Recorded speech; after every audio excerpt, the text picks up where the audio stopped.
যে পুজোগুলো কোথায় যাবে? কোথায় তুমি কোথায় যাবে আজকে? ওই যে ট্রেন গাড়ি? ট্রেন গাড়িতে ট্রেন গাড়ি যাবে? বলো আজকে আমরা কোথায় যাচ্ছি? কোথায় যাচ্ছি বলো বলো। কোথায় যাচ্ছি বলো বলো। আজকে আমরা তারকেশ্বর যাচ্ছি পুজো দিতে। Smile smile smile.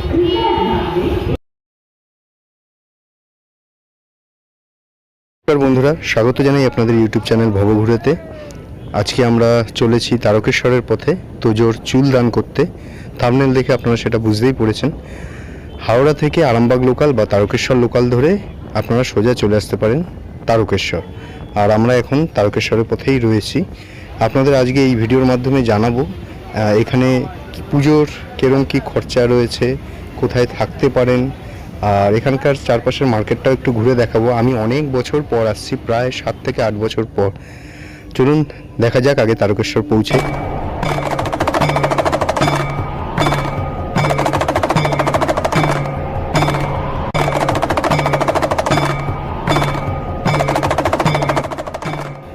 আমরা চলে এসেছি তারকেশ্বরে। আর তারকেশ্বরে নামার পরে কিন্তু ওখানে বিভিন্ন পান্ডা রয়েছে, এক একটা দোকানের এক একটা পান্ডা। তারা কিন্তু আপনাদের পিছু ছাড়বে না, তো আপনাকে একটা পান্ডা নিতে হয়। তো আমিও নিয়েছি বাধ্য হয়ে। তো পান্ডা থ্রুতে যেখানে এসেছি সেটা হচ্ছে তিরুপতি ভবন। এনারা নিজেরাই সমস্ত পুজোর সমস্ত কিছু আচার নিয়ম এগুলো সব করে দেবেন। ওনাদের প্যাকেজ রয়েছে, প্যাকেজগুলো অবশ্যই দরদাম করে নেবেন, কথা বলে নেবেন, কারণ এখানে কিন্তু প্রচুর লোক এসে অভিযোগ করে যে টাকা পয়সা বিভিন্নভাবে নেওয়া হয়। তো আপনারা সেটা কথা বলে নেবেন, কথা বলে পরিষ্কার হয়ে নেবেন। আর চুল যদি আপনারা বাড়ি থেকে কাটিয়ে নিয়ে আসেন তাহলে সেক্ষেত্রে এদের 25 টাকা আলাদা একটা ফিস দিতে হয়। আর চুল দান এখান থেকেই ওরা সমস্ত ব্যবস্থা করে দেবে। প্রসাদ, ফুল সমস্ত কিছু ধরে নিয়ে ওরা এই টাকাটা নেয়। এই মুহূর্তে আপনারা যেটা দেখছেন এটা কিন্তু এর তিরুপতি ভবনের থেকে বেরিয়ে এখানে চারপাশে সমস্ত মার্কেট রয়েছে। এই তিরুপতি ভবনের আশেপাশেই যত কাউন্টার রয়েছে তাদের কিন্তু নিজস্ব অনেকগুলো কাউন্টারে অনেকগুলো নিজস্ব হোটেল রয়েছে। এখানে ঘন্টার হিসেবে আপনার থাকতে পারবেন আপনারা। আর যদি চান তো একদিনের জন্য থাকতে পারেন, কারণ অনেকে অনেক দূর দূর থেকে আসেন। কেউ ঘন্টা হিসেবে চার্জ দেয়, কেউ একদিন বা দুদিনের জন্য যদি বুক করতে চান তো তারা বুক করতে পারেন।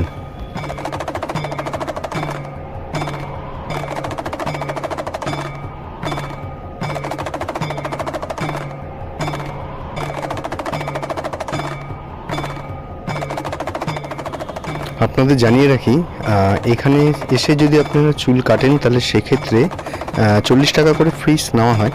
আর এই ছাড়াও আলাদা দক্ষিণা নেওয়া হয়। আর পাশাপাশি মন্দিরের ভিতরে আপনি যখন যাবেন তখন কিন্তু চুল দান করার জন্য বিভিন্ন নিয়ম পদ্ধতি অনুযায়ী এক একটা ফিস ধার্য করা হয়েছে। অর্থাৎ কিভাবে আপনি পুজো দেবেন, বড় পুজো হলে তার চার্জ একরকম, ছোট পুজো হলে তার চার্জ একরকম, সর্বনিম্ন সাধারণ পুজো হলে তার চার্জ একরকম। এইগুলো বিভিন্ন রকম সমস্যা রয়েছে, এগুলো আপনারা দেখে একবার কথা বলে নিয়ে করবেন, কারণ এখানে টাকা বিভিন্নভাবে নেওয়া হয়। হ্যাঁ, আমি একটু সম্মুখীন হয়েছিলাম এই সমস্যার। আচ্ছা, এইখানে এই মুহূর্তে যেগুলো দেখছেন এটা কিন্তু পুরো মন্দিরের চারপাশে পুরো মার্কেট। এই রাস্তাটাই সোজা চলে যাচ্ছে মূল মন্দিরের দিকে। মন্দিরের ভিতরে কোনো ভিডিও অ্যালাউ নেই, কোনো ছবি তোলা অ্যালাউ নেই। তাও অনেকে দেখলাম মোবাইলে ছবি বা ভিডিও করছে। আপনারা এই মুহূর্তে যেটা দেখতে পাচ্ছেন, আমি আস্তে আস্তে মন্দিরের দিকেই যাচ্ছি তোজোকে নিয়ে, ওখানেই পুজোটা দেব। চলুন যতটা দেখানো যায় দেখাই আপনাদের।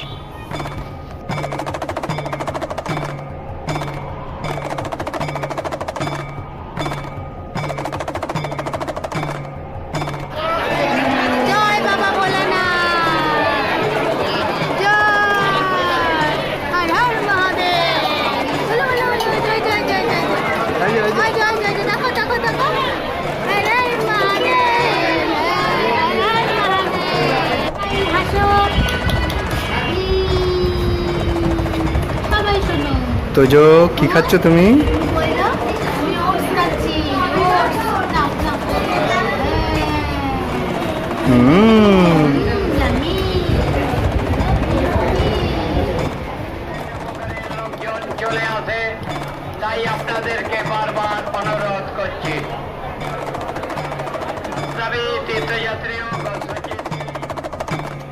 দর্শন ও পুজো শেষে আমরা তিরুপতি ভবন থেকে সমস্ত প্রসাদ গ্রহণ করে প্রসাদগুলো নিয়ে আমরা বেরিয়ে পড়েছি মার্কেটে।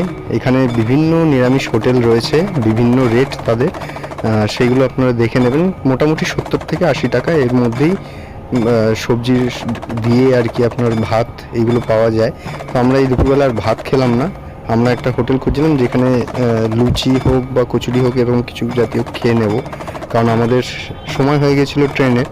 যত তাড়াতাড়ি সম্ভব খেয়ে ট্রেনটা ধরা যায় আমরা সেদিকে যাচ্ছি। আর এইখানেই মার্কেটে আপনারা সমস্ত রকম খেলনা থেকে শুরু করে মিষ্টি থেকে শুরু করে প্রসাদ থেকে শুরু করে তাগা থেকে শুরু করে যা যা জিনিসগুলো নেওয়ার সব পাবেন, আপনাদের একটু ঘুরে দেখে নিতে হবে। তো ঘুরতে ঘুরতে আমরা এই গৌরহরি ভান্ডার বলে এই দোকানটি পেলাম। এখানে কচুরি, আলুর তরকারি রয়েছে, পাশাপাশি আপনি মিষ্টি খেতে চাইলে বিভিন্ন মিষ্টিও রয়েছে, এবং এই দাদার ব্যবহারও ভীষণ ভালো। আমরা এখানে খাওয়া দাওয়া করে অনলাইনে এখানে আপনি পে করতে পারেন, অতএব অনলাইনে পে করে দেবেন যদি আপনার অনলাইনে পে করতে হয়। আর পাশাপাশি আপনাকে জানিয়ে রাখি, এইখানে পুজো দিতে আসলে মোটামুটি আপনার বাজেট 1 থেকে 1,500 টাকার মধ্যে আপনাকে ধরে রাখতে হবে নর্মাল সাধারণভাবে যদি পুজো দেন। আর আপনারা যদি বাড়িয়ে অনেক বড় করে পুজো দিতে চান তাহলে তো খরচা যত করবেন সেরকমই, তো সেইটা আপনারা বুঝে নেবেন। মোটামুটি 1 থেকে 1,500 টাকা বাজেট ধরে নিয়ে চলতে হবে আপনাকে।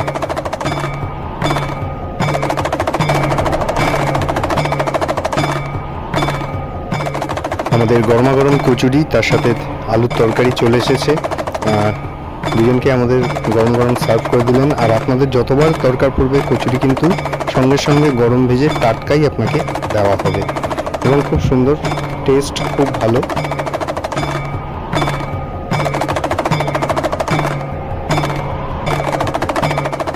এবার আমাদের বাড়ি ফেরার পালা। ফেরার পথে আমরা টোটো ধরে নিই, কারণ ট্রেনের সময় হয়ে আসছিল আর আমরা রিস্ক নিইনি। দুজনের আমাদের ভাড়া নিল স্টেশন অবধি 15-30 টাকা। আর আপনাদের আরেকটা বিষয় জানিয়ে রাখি, এখানে রাধাকৃষ্ণ মন্দির রয়েছে, যদি আপনারা এখানে ভোগ খেতে চান সেটাও আপনারা করতে পারেন। তার জন্য সকাল 11টার মধ্যে এখানে কুপন করতে হয়। কুপনে বোধহয় 30 টাকা বা 40 টাকা নেয়, এক্স্যাক্টলি আপনারা ওখানে গিয়ে ভিজিট করলে জানতে পারবেন। মন্দিরের একদম কাছেই রয়েছে সেটা, একবার গিয়ে আপনারা সেখানেও দেখতে পারেন যদি আপনারা সেখানে ভোগ খেতে চান।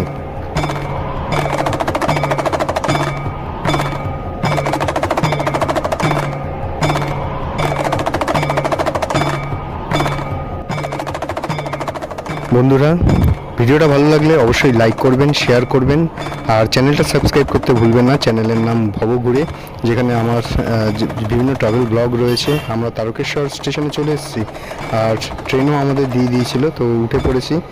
আর তোজোর তো খুব আনন্দ, ট্রেনে করে আবার যাবে। আর পাশাপাশি আরেকটা জিনিস, আমরা ট্রেনে ওঠার সাথে সাথেই বাইরে একদম ঝমঝমিয়ে বৃষ্টি শুরু হয়ে যায়, মানে একদম সঠিক সময় আমরা উঠে গিয়েছিলাম ট্রেনে। এবার বাড়ি ফেরার পালা।